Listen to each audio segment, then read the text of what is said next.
Ամեն ինչ լսել ենք, գեցե կառավարությունը չենք լսել, դա լսեցինք։ Սիրելի հայրենակիցներ, ձեզ եմ ներկայացնում գերաշնորհ Տեր Բագրատ arczepiskopos Գալստանյանի նամակը ԱԱԾ շենքում գտնվող Երևան կենտրոն քրեակատարողական հիմնարկից։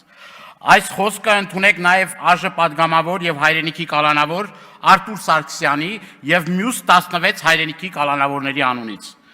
Տերն իմն է, լույսը եւ կյանքը, ես ումից վախենամ։ Տերն իմն է, կյանքի ապավենը, ես ումից դողամ։ Այս աղոթքը ողջ կյանքում ուղեկցել է ինձ, ինչպես այսօր ուրացողների եւ հայրենավաճառների խմբակի դիմաց կանգնած, ովքեր կարողացել են իմ եւ իմ հայրենիքի կենսագրությունը եւ պատիվը գողանալ։ Իսկ իրենց եւ իրենց ցենունդների ճակատին անջնջելի կերպով դրոշմելու է աղվեսադրոշմի խարանը։ Ինչպես ումից եւ ինչու վախենալ։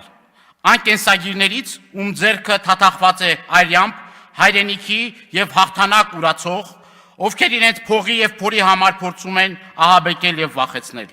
Մենք նախընտրել ենք մեր հայրենիքի եւ եղբայրների հետ կալանքը եւ նույնիսկ մահը, քանուրացողների հետ բաժին ունենալը, որի համար ուխտել եմ, որ չեմ մոռանալու հանուն քեզ Հայաստան եւ չեմ ուրանալու հանուն քեզ Արցախ։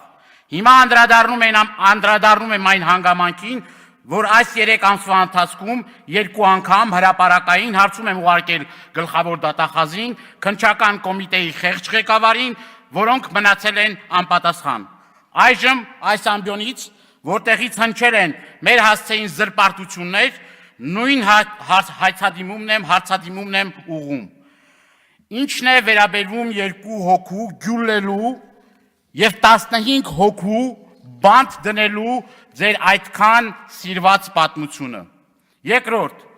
ով կամ ովքեր են ավտոբուս վառելու, արդյոք նման պատմություն գոյություն ունի, մնացյալի մասին հետո։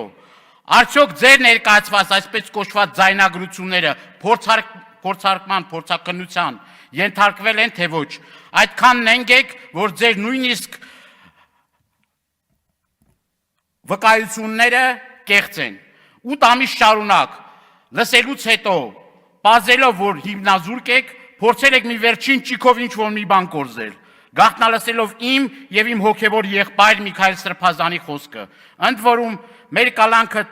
2 ամսով էր, դուք գաղտնալսման հրաման եք տվել 3 ամսվա համար։ Այդպեսով փաստելով երկարաժամկետ կալանքի նախատեսված ծրագիրը։ Սա ձեր իրական նկարագիրն է։ Երկրորդ, իմ երկրորդ հացը ուղղված է ԱԳՆ-ին։ Մեզ հասած տեղեկություններով դուք զանազան միջազգային ներկայացուցիչներին ասել եք, որ այս մեր գործը ինչ որ ունի ռուսական հետքեր։ Եթե առկա են, ապա ինչ պատասխան ունեք դրան, այլապես ՀՀ իրավապահ պատմության մեջ առաջին անգամ ձերից նկարագրած ձայնագրությունները չէիք թարգմանի անգլերեն եւ այլ լեզուներով։ Հարց. նման բան ասել եք թե ոչ, ռուսական հետ կա թե ոչ, այս վերոնշյալ հարցերին միայն հստակ պատասխաններ եմ ակնկալում մինչև այս քարորիայի ավարտը։ Այլապես դուք վերածում եք ստախոս եւ խափեբայի։ Կեցե Արարատը, Սուրբ Էջմիածնով, Արցախով եւ մեր նահատակներով սրբագրված հավերժական Հայաստանը։ Հայրենիքի կալանավոր Բագրատ arczepiskopos Գալստանյան։